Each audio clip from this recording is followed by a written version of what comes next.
স্ক্রিনে শো হচ্ছে এই 4টি ক্যাটাগরির মানুষ এই দুপাতার ফর্মটি পাবেন। এই 4টি ক্যাটাগরির মধ্যে ইতিমধ্যেই অনেক মানুষই হয়তো এই দুপাতার ফর্মটি নিজেদের এলাকার আশাকর্মীদের কাছ থেকে সংগ্রহ করেছেন। এটি যেহেতু প্রি ফিল আপ ফর্ম, তো কি ডিটেলস আগে থেকে ফিল আপ হয়ে রয়েছে এবং ফর্মটি পাওয়ার পর আপনারা কিভাবে ফর্মটিকে ফিল আপ করবেন সেটি নিয়ে আজ বিস্তারিত আলোচনা করব এবং প্রতিটি টপিক খুব সহজভাবে বুঝিয়ে দেবো, যাতে করে আপনারা ফর্মটিকে অনায়াসে ফিল আপ করতে পারেন। তো ফর্মটি অনেকটা এরকম, সবার উপরে এখানে তারিখ দেওয়া রয়েছে এবং তারিখটিকে আপনি কিভাবে লিখবেন তার ফরম্যাটটাও দেওয়া রয়েছে দিন, মাস, বছর এই হিসেবে। তো আজকের ডেট যদি হয় তাহলে আজকে হচ্ছে 24 তারিখ। তো এখানে 2, 4, তারপর এখানে মাস হচ্ছে এখন জুন, অর্থাৎ 06, তারপর এখানে 2026, 2026। তো এটা হয়ে গেল ডেট। এই ডেটটা হবে যেদিন আপনি ফর্ম ফিল আপ করছেন সেই ডেট। তারপর নিচে আসবেন, এখানে রয়েছে আবেদনকারীর তথ্য। আবেদনকারীর এখানে আধার নম্বরের শেষ 4টি ডিজিট দেখতে পাবেন। তারপর আবেদনকারীর এখানে নাম ফিল আপ হয়ে থাকবে। তারপর আবেদনকারীর এখানে রেশন কার্ডের নাম্বারটাও ফ্রি ফিল আপ হয়ে থাকবে। তারপর এখানে রেশন কার্ডের বিভাগ, এখানে 3টি ক্যাটাগরি দেওয়া রয়েছে। কারণ এই 3টি ক্যাটাগরির কার্ডের উপভোক্তারাই এই দুপাতার ফর্মটি পাবেন। তো এই আবেদনকারীর রেশন কার্ড PHH, তাই এই বক্সে টিক দেওয়া রয়েছে। তারপর নিচে আসবেন, এখানে আধার সংযুক্ত মোবাইল নাম্বার, অর্থাৎ আধার লিঙ্ক ফোন নাম্বার। আপনার আধার কার্ডের সঙ্গে যেই মোবাইল নাম্বারটি লিঙ্ক হয়ে আছে সেই নাম্বারটি এখানে পুট করবেন। তো এই আবেদনকারী যেহেতু পুরুষ, তাই পুরুষের ঘরে কিন্তু এখানে টিক দেওয়া রয়েছে। যদি আবেদনকারী মহিলা হয় তাহলে মহিলার জায়গায় টিক দেওয়া থাকবে। তারপরে এখানে জন্ম তারিখ, এখানে জন্ম তারিখটাও কিন্তু প্রি ফিল আপ হয়ে থাকবে, যেমন এই আবেদনকারীর হয়ে রয়েছে। তারপর এখানে রয়েছে সম্পূর্ণ ঠিকানা, বাড়ির নম্বর, রাস্তা, গ্রাম ও ওয়ার্ড।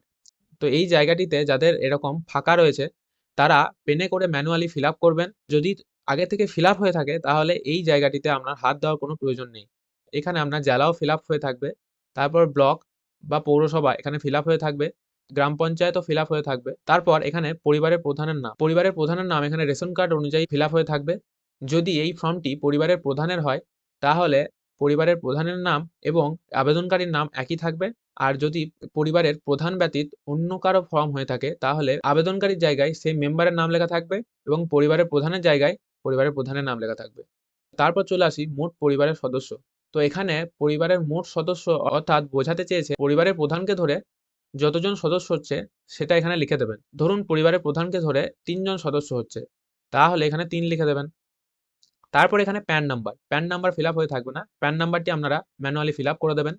তারপর এখানে নির্বাচনী তথ্য 18 বছরের উপরে হলে এখানে আপনার এপিক নম্বর অর্থাৎ ভোটার কার্ডের নাম্বার, এখানে ভোটার কার্ডের নাম্বারটি আপনি ফিল আপ করবেন। তারপর এসি নাম্বার অর্থাৎ অ্যাসেম্বলি কনস্টিটিউয়েন্সি নাম্বার এখানে ফিল আপ করে দেবেন। তারপর পার্ট নাম্বার এখানে ফিল আপ করবেন এবং ক্রমিক নাম্বার এখানে ফিল আপ করবেন।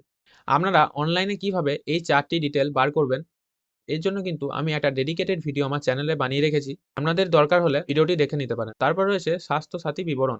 এখানে স্বাস্থ্যসাথী কার্ডের 17 সংখ্যার ইউআরএন নাম্বারটি পুট করে দেবেন। যদি আপনাদের স্বাস্থ্যসাথী কার্ডের ইউআরএন নাম্বারটি উঠে যায় বা স্বাস্থ্যসাথী কার্ডটি আপনার কাছে না থেকে থাকে তাহলে আপনি কিভাবে অনলাইনে চেক করবেন এটার জন্য কিন্তু ডেডিকেটেড ভিডিও বানানো রয়েছে আমার চ্যানেলে, আপনারা দেখে নিতে পারেন। তো তারপরে দেখতে পাচ্ছেন এখানে রিসিট বলে লেখা রয়েছে। তো এখানে সবকিছু ফিল আপ হয়ে আছে, এটিতে আপনাদের হাত দেওয়ার দরকার নেই।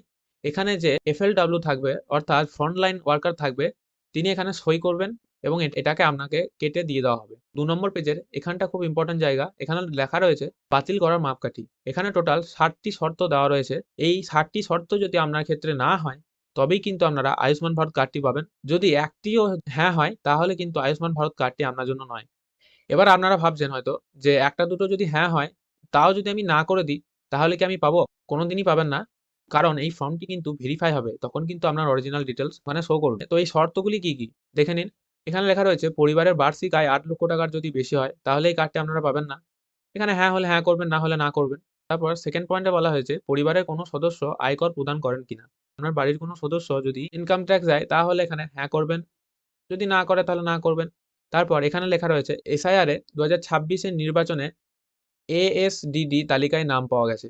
ASDD অর্থাৎ absent, shifted, dead or duplicate.